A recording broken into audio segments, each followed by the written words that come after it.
Welcome to this week's edition of Flashback Friday, your opportunity to get some good review by listening to episodes from the past that Jason has handpicked to help you today in the present and propel you into the future. Enjoy. This show is produced by the Hartman Media Company. For more information and links to all our great podcasts, visit hartmanmedia.com. Welcome to the Holistic Survival Show with Jason Hartman. The economic storm brewing around the world is set to spill into all aspects of our lives. Are you prepared? Where are you going to turn for the critical life skills necessary to survive and prosper? The Holistic Survival Show is your family's insurance for a better life. Jason will teach you to think independently, to understand threats, and how to create the ultimate action plan. Sudden change or worst case scenario, you'll be ready. Welcome to Holistic Survival, your key resource for protecting the people, places, and profits you care about in uncertain times. Ladies and gentlemen, your host, Jason Hartman. It's my pleasure to welcome Mark Meckler to the show. He is president of Citizens for Self-Governance and co-founder of the Tea Party Patriots. He's author of Tea Party Patriots, The Second American Revolution. Mark, welcome. How are you? I am fantastic. Even better being with you. Good stuff. Well, tell us a little bit about the Citizens for Self-Governance. Sure. Well, I come out of the Tea Party movement. I was uninvolved in politics until the Tea Party movement started, and I was one of those folks who was just darn fed up and stood up and started protesting in 2009, early 2009. I kept standing up and protesting, and ultimately that led me to the helm of an organization called Tea Party Patriots, which we founded to be sort of the go-forward grassroots center for the Tea Party movement. We built that organization to over 3,200 chapters and 23 million members around the country. And then I stepped away from the organization about 2.5 years ago because I wanted to broaden the base. It was my opinion at that point that the Tea Party brand had reached its zenith, still a great brand, but it had reached this point where a lot of people who believed in the ideas didn't identify with the brand. The brand had been vilified. And so I knew when I went out and talked to people, they believed in capitalism, in free markets, they believed in the Constitution, and they believed in limited government, really. And so when I talked to people about that, and then I would say, oh, so you're a Tea Partier, a lot of people would say, no, I don't like the Tea Party. But if I said, well, so you're in favor of self-governance, they said, yeah, absolutely, I'm a self-governance person. And that's why I founded Citizens for Self-Governance. It was the idea of broadening the appeal of those ideas beyond the brand of the Tea Party. So I'm curious, so when was the Tea Party really founded? About 2008? It actually, officially, it got started, Rick Santelli did his now famous rant in early February of 2009. And so what happened is Santelli calls for a tea party on the shores of Lake Michigan. He calls for it in July. A bunch of us get on the phone together and say, we can't wait that long. And so a week later, February 27, 2009, we held the first series of Tea Party protests around the country. There are 35 of them around the country, of which the one I held in Sacramento was one. About 39,000 people came out. And then a group of us got together, actually 5 of us, and decided we should do it again. And that's how we planned the Tax Day Tea Party, which took place on April 15th, 2009. That was really the biggie that most people know about. Over 850 tea parties around the country, over 1.2 million people came out, actually historically making it the largest multi-city simultaneous protest in world history. Wow, that's amazing. Give those numbers again. April 15th, 2009, there were over 850 organized tea parties around the country protesting government run amok. Total number of people in attendance at those tea parties, roughly 1.2 million, making it literally the largest single-day multi-city protest in world history. Wow, that's amazing. And not a single arrest, not a litter problem, it's just amazing, as the critics tried to just slam the Tea Party any way they could, but you compare it to Occupy Wall Street, which, by the way, I must tell you I support, at least in concept, because I think Wall Street is the modern version of organized crime. But that's another subject. No, and you and I are in the same place on that. As Occupy Wall Street was sort of ascending to center stage, I had friends who were participating, and I provided some guidance to them. The problem was that they wouldn't police their own. See, the Tea Party's been extraordinary about policing its own. If there are any problems that ever pop up, then everybody around that person, you talked about crimes being committed or even litter, it's just a self-policing movement. Nobody allows that kind of stuff. And Occupy Wall Street was exactly the opposite. It became laissez-faire, anything goes, drugs, alcohol, literally child abuse, there were rapes, there were all kinds of crimes. And so the movement sort of ate itself alive due to lack of self-policing. Yep, that's true. So, I'm curious, why do some people, hate the Tea Party so much? I mean, it seems so in line with the concept of the founding of America. Do they just hate the original intent of the founding fathers? Is that, you hear this real hatred from the left. I mean, liberals just love to hate the Tea Party. I don't really exactly understand what their problem with it is. Yeah, and I don't think you actually could understand because, frankly, it's not rational. If you talk to people on the left and you explain that the Tea Party is about free markets and capitalism and it's about the Constitution and love of liberty, they're all in favor. But they've been listening to MSNBC and CNN, and they've been listening to the people who call us racist and crazy and backwards and all that stuff, and that's what they know. And so if you actually get into details and you talk to people who, quote-unquote, hate the Tea Party, they don't have any details. They don't have any specific reasons. It's a narrative, and they bought into a particular narrative. And it's one of the reasons I spend a lot of my time personally going out to the left and speaking with people on the left and going to meetings of the left and demonstrating to them that the Tea Party and even American conservatism is not what they think it is. Mm-hmm. Yeah. That's true. It's interesting. And I think that the left and the right it's largely a fake debate. It's like a wrestling match on television. It's show business. And it's really probably designed by the powers that be to divide people. And people have a lot more in common than they think they do. So if you look at the right, they want limited spending and limited regulation. If you look at the left, well, they might want some free stuff and some spending, but they definitely don't want to be regulated too much. So why can't people come together? Well, I'm with you, and the reason that they struggle to come together is exactly what you identified. You did it incredibly well. I call it the profitable politics of hate. It really is important to the politicians that Democrats hate Republicans, the liberals hate conservatives, gay rights folks hate marriage and family folks, religious folks hate secularists, and vice versa. These are tools that the politicians use to maintain their power, and they're tools that the media uses to make money.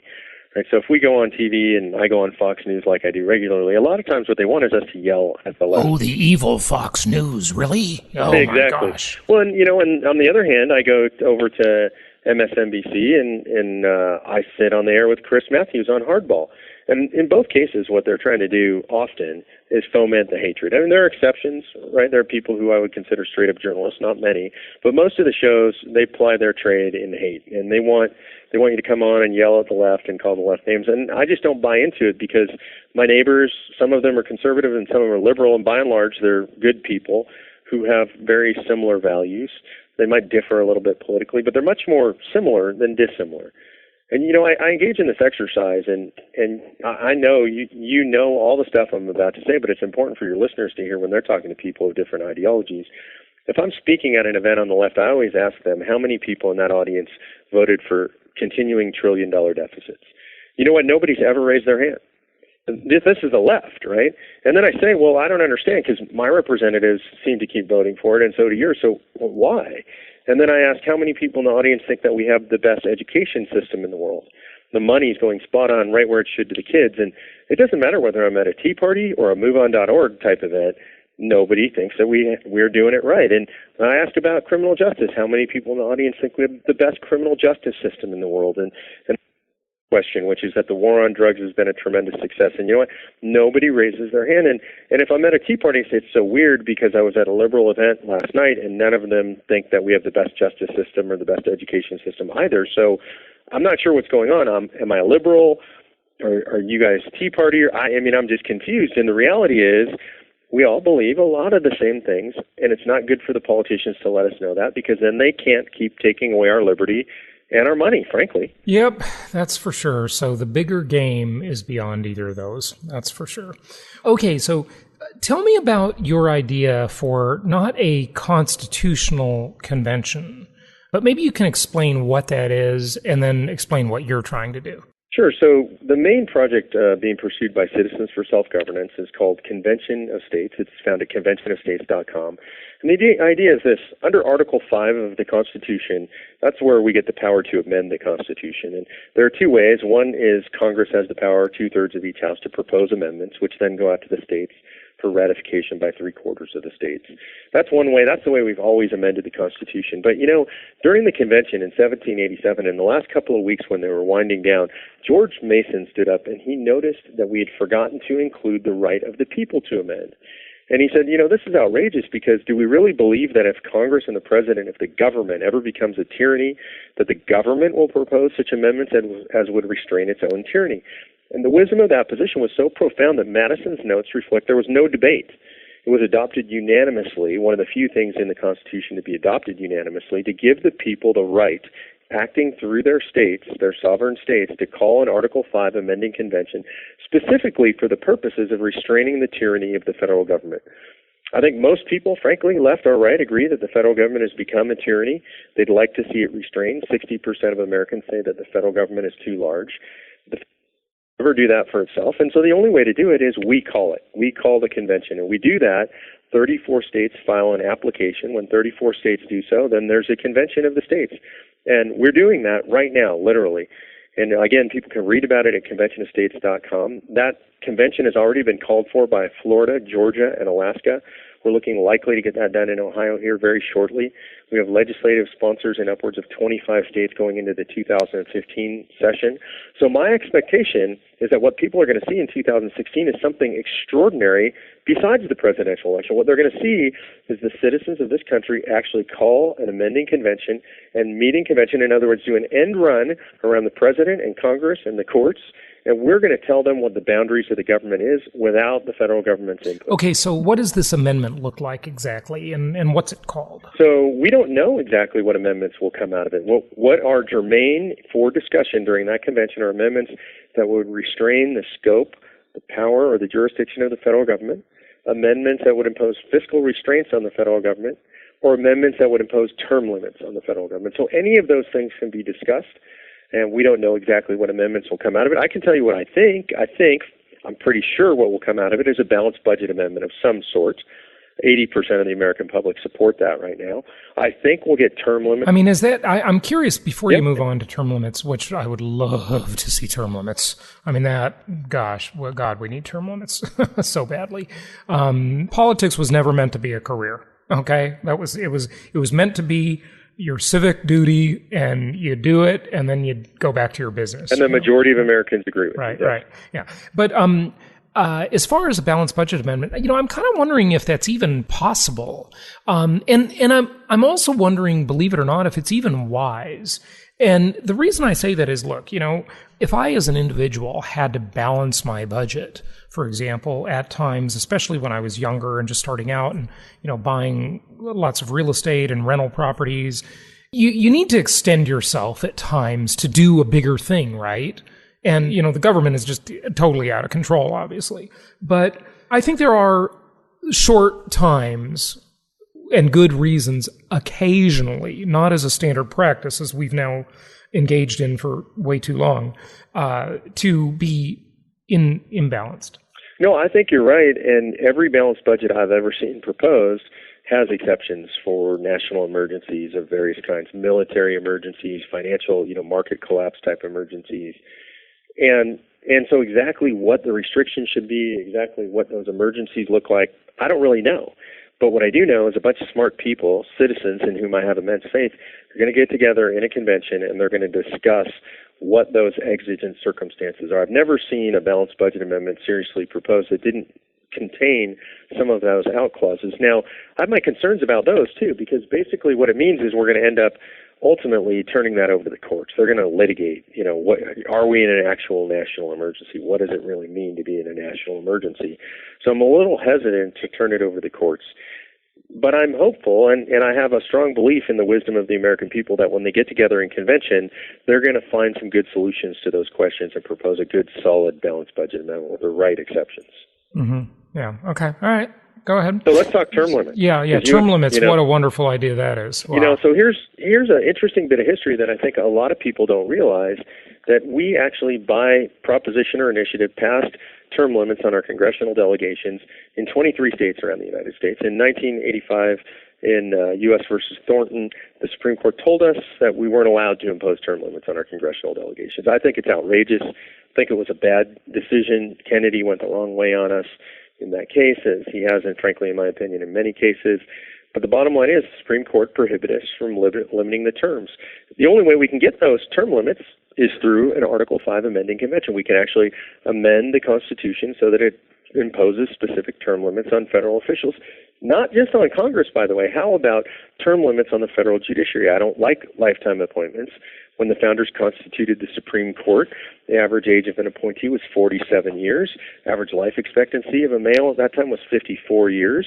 That meant they didn't expect these guys to serve very long. They certainly didn't expect them to affect the course of American jurisprudence for 20 or 30 years like we have now. So the idea of rotation on the court really appeals to me, and frankly, in all federal court positions. So rotation on the court, I mean, the Supreme Court was meant to be a non-political office. So, that's why they get those lifetime terms. What would a rotation look like? Well, so for example, it could be set up like the Senate, that they get they serve consecutive 6-year terms, 2 back-to-back or 12-year terms, called one 12-year term, and every cycle, 3 of the justices are off, and they're rotating off the court.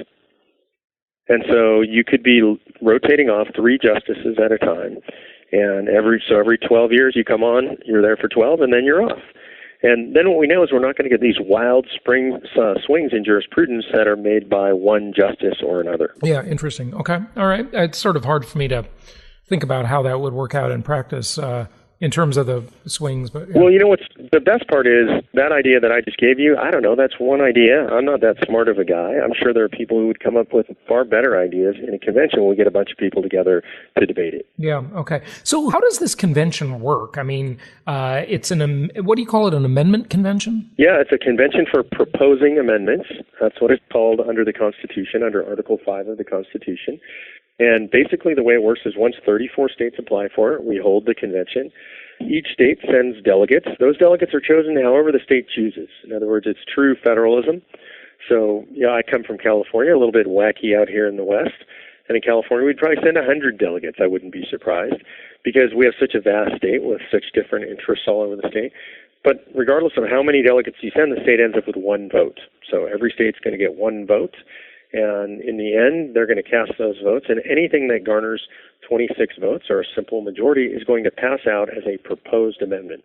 So there might be a whole slate of amendments that come out: balanced budget, term limits, all kinds of stuff. One of my favorites is the idea of a single subject amendment, meaning that Congress shall pass no bills that deal with more than one subject area. I love that idea, too, because that would just eliminate the pork. I'm curious, speaking of pork, Reagan wanted the line item veto. What do you think of the line item veto concept? I like the idea of a line item veto. It requires Congress and the president to be working together on budgetary matters. That's the way I think the founders intended it. And again, a line item veto is something that you could propose in an amending convention. Yeah, so interesting. I mean, if you have a single subject rule, then you don't need a line item veto. In fact, that might give the president too much power.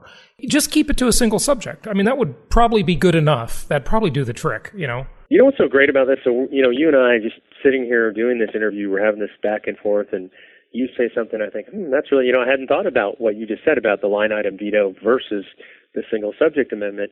This is what's going to happen in convention. People from all over the country getting together saying, these are the problems we have with the way government is running. How do we address these problems? And you're going to have smart people sitting in a room together debating, I'm sure sometimes in a heated manner, sometimes in a very friendly manner, but you're going to come up with some fantastic ideas that you or I individually could never come up with. Mm-hmm. Yeah, no question about it. Okay, all right. What else is on the table? Anything else, or does that kind of cover it? Well, I mean, I've heard so many good amendments. Another one is what some people call the Regulatory Freedom Amendment, the idea that anything that affects the American people in the economy, according to the OMB or the GAO, at $100 million of value or more, any regulation actually has to be directly approved by Congress. In other words, one of the problems we have in America is Congress passes these broad enabling acts, and then the regulators actually do the real legislating. And frankly, I don't really believe that's constitutional. The founders certainly never intended for the founders to, or for the Congress to be able to give away its power to regulate and to give that to other people. And so I'd like to withdraw that power and put it back in Congress and say, you actually have to go on record and vote on any regulation that imposes more than $100 million burden on the American economy. That's actually sounds like a lot of money. Nowadays for regulation, it's a pretty low threshold. Let's get these men and women on record saying what they do and don't support. Mm-hmm. Oh, okay, good point. So, I mean, how likely is this? How many states do we have now? So we just got started, and this project started 18 months ago, as just an idea. The idea was brought to me by Mike Ferris, who's the founder of the Homeschool Legal Defense Association, also chancellor of Patrick Henry College in Virginia, and one of the few guys ever to argue an Article 5 case before the U.S. Supreme Court. So 18 months ago we started it, kind of did a dry run in the last legislative session in 14, passed it in Florida, Georgia, and Alaska. We're looking good for Ohio, actually, in this session before the end of the year. We've got it teed up right now in about 25 states around the nation for 2015. I expect that to jump up to 31, roughly, by the time we hit legislative session in January. So I think we've got a really good shot for getting it done. And it's not just a pipe dream. I mean, you've got folks like Mark Levin wrote the book Liberty Amendments. It's all about this subject. Rush Limbaugh has come out in favor. Sean Hannity, Glenn Beck, Sarah Palin, Colonel Alan West, Governor Bobby Jindal just endorsed. So you've got Senator Tom Coburn of Oklahoma, Senator Ron Johnson, you've got Senator Mike Lee has come out in favor of Article 5, Rand Paul has come out. So this is a major movement in America right now. The momentum is much more than I ever expected. It's really been extraordinary. So I actually think we're going to pull it off. I think there's a good chance we're going to pull it off in 15. The problem is there, though, most of those people seem pretty partisan, you know what I mean? Like, if you're a liberal listening to this, you think, oh, God, you got Rush Limbaugh and Sarah Palin. They're going to freak out and instantly dismiss the whole idea, out of hand without even considering. No, and I think that's fair. And, the movement definitely comes from the right because there's just of nature a reaction in the right to large government. But it's important to note, like, for example, we have something called the Assembly of State Legislatures, and these are folks who've gotten together to draft the rules for an amending convention. They're already working on this. They've already had 2 meetings. They're going to have a third one in December in Washington, D.C. It's a bipartisan effort. So every committee in that Assembly of State Legislatures is headed by a Democrat and a Republican. And, if you poll the American people, 60%, that's not just Republicans, not just conservatives, think the federal government is too big and it's out of control. And for my friends on the left, one of the things that I tell them about this effort all the time, and I think is really important, we just had the Republicans take control of the Senate in a pretty hard way, a pretty strong way. Republicans took control of more state legislatures than ever before, literally now control both houses in 31 state legislatures. Democrats only control 7. We may, I don't know, but we may elect a Republican president. And much to the horror of my friends on the left, maybe it's somebody like Ted Cruz, who, they consider a real right-winger. Well, if that's the case, do they really want a government in Washington, D.C. telling them meaning liberals in liberal states, what to do? And I think the answer is no. I think the answer should always be no. For my friends, my crazy friends here in California who I love dearly and disagree with their politics vehemently, if they're in control of the state of California, they should be able to run liberal politics. Where in the Socialist Republic of California do you live? I live up in the foothills in the Sierra Mountains, sort of directly between Sacramento and Lake Tahoe. Okay. All right. Because I grew up in Southern California, so I was just whereabouts did you grow up? L.A. as a kid, and then Orange County as an adult. Yeah, I grew up in the San Fernando Valley, went to school in San Diego. So I've stayed in California my whole life. And California is real interesting demographically and geographically because what you have is you have these vast population centers, San Diego, and more so Los Angeles and San Francisco that drive the politics. Geographically, if you look at the state, about 85% of the landmass in California is demographically conservative. So it's just an unusual dichotomy. Actually, we see that in more and more states now. The more rural areas are very conservative. The urban areas are very liberal. Of course, that's where the population base is, so that tends to drive the politics. But we saw in this last election an extraordinary swing. You saw states like Massachusetts and Illinois elect Republican governors. Even they're tired of the leftward swing. We saw a state like my sister state right over the border in Nevada, right? It's Harry Reid territory. And much to our shock and surprise, I was there a couple weeks before the election. Nobody anticipated. Both houses and the governor in Nevada, now all Republican. I mean, that happened we had a Republican governor, now we got both houses. So that's happening all across the country right now. And I don't think it's because people are in love with Republicans. I think it's because people like the idea of limited government. People are sick of big government intrusion on their lives. And on that mark, they see Republicans as better. They see Republicans talking about limited government. Now the question is, will Republicans deliver? Yeah, well, we will see. To me, it just feels like two sides of the same coin, with the Republicans interfering in my life a little bit less. But they've moved so far to the left already that I don't know. We're in total agreement. I agree with that, and I think most citizens agree with that. That's why. So look, if that's the case, I think what you said is 1,000% demonstrably accurate. If that's the case, then elections aren't enough. I mean, it definitively tells us if we believe that Republicans are doing kind of the same stuff, elections don't fix things. Very good point. Elections aren't enough. And, everybody's all, oh, I voted. Whoop-de-doo. I don't know. I don't want to say don't vote or discourage voting, but, come on. No, we need them to vote because we want the best people in place that we can possibly get, but we can't expect them to solve the problems for us. It's always been up to the people. That's the way the system is designed. We expected an engaged electorate or the system wouldn't work. And so what we have is we have this tool called Convention of States that gives us the power to restrain these jokers in Washington, D.C. They'll never restrain themselves. I don't care who the president is. I don't care what our majorities are in Congress. They will not restrain themselves. That's what history shows us. Power corrupts, and absolute power corrupts absolutely. And for sure. We're seeing it in D.C., right? Yeah, we're getting far too close to absolute power. I mean, it's just ridiculous. It's ridiculous. So give out your website. Tell people where they can find out more. Sure. People should go to conventionofstates.com. And it's not just find out more. It's really important that people understand nobody is going to save this country except for you. And I don't mean that figuratively. That's not rhetoric. I mean it. Nobody's going to save the country except for you.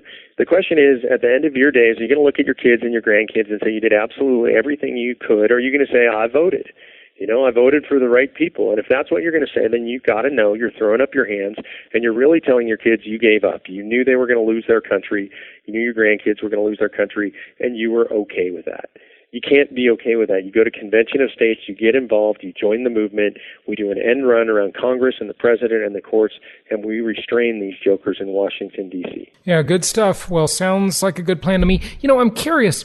I have predicted for many, many years, a long time ago I made this prediction, and I'm not necessarily saying I want it to happen, but like you said, it doesn't seem like the elections are fixing much of anything. Do you think, I'll tell you my prediction first. Within my natural lifetime, and many people listening, I think we will see a serious secession movement, and I think we will see a successful secession of at least one state. And my guess, Texas would be the first to go. And if it did go, Texas would become the Hong Kong of the United States. Yeah, I think it's plausible. I think the only way out of it is if we are able to reform the federal government. I mean, this is why this is so important to me, because I don't think secession is the best thing for the country.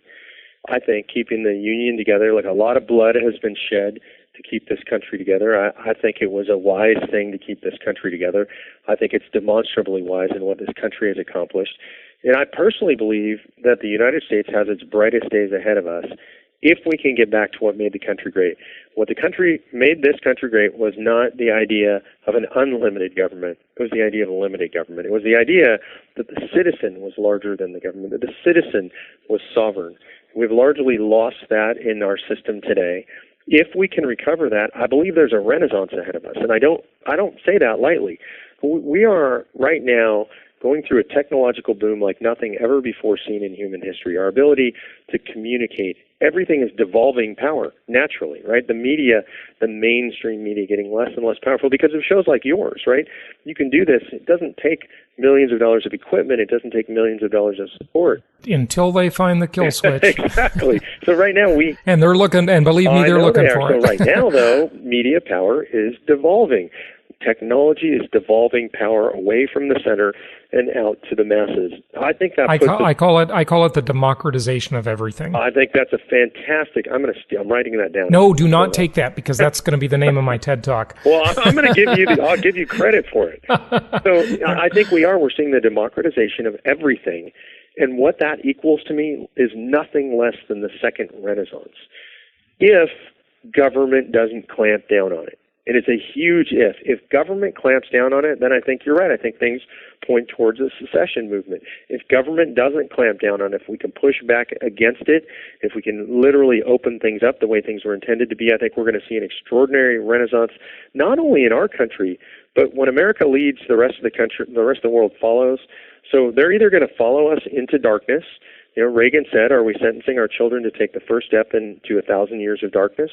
Or are we going to meet our rendezvous with destiny? Or are we going to step up and make sure that doesn't happen? Yeah, good stuff. Good stuff. Well, I hope this renaissance comes, and I think the thing that people need to leave this interview with thinking and understanding is regardless of what side of the political spectrum you're on, you must inevitably believe this because history has borne it out to be true every single time. And it is this simple concept.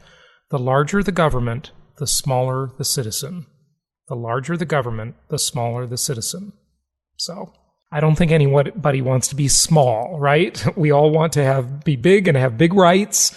And when the government gets bigger, our rights contract and they get smaller. That's it. And so that's what we're fighting for, left or right. I'll stand and die with my citizens and friends on the left for their right to decide about what goes on in their own lives. That's what I believe in, left, right, center. Doesn't matter to me. I'll fight in my own community. I'm more of a right-wing kind of a guy, and in my own community, I'm going to fight for that kind of stuff. But at the national level, the real question in America today is who decides, and the real answer should be the citizen. Well, Mark Meckler, thank you so much for joining us. This has been very informative and lively discussion, and I'm looking forward to this renaissance. Thanks for joining us on the show today. Thanks for having me, and we'll keep you posted.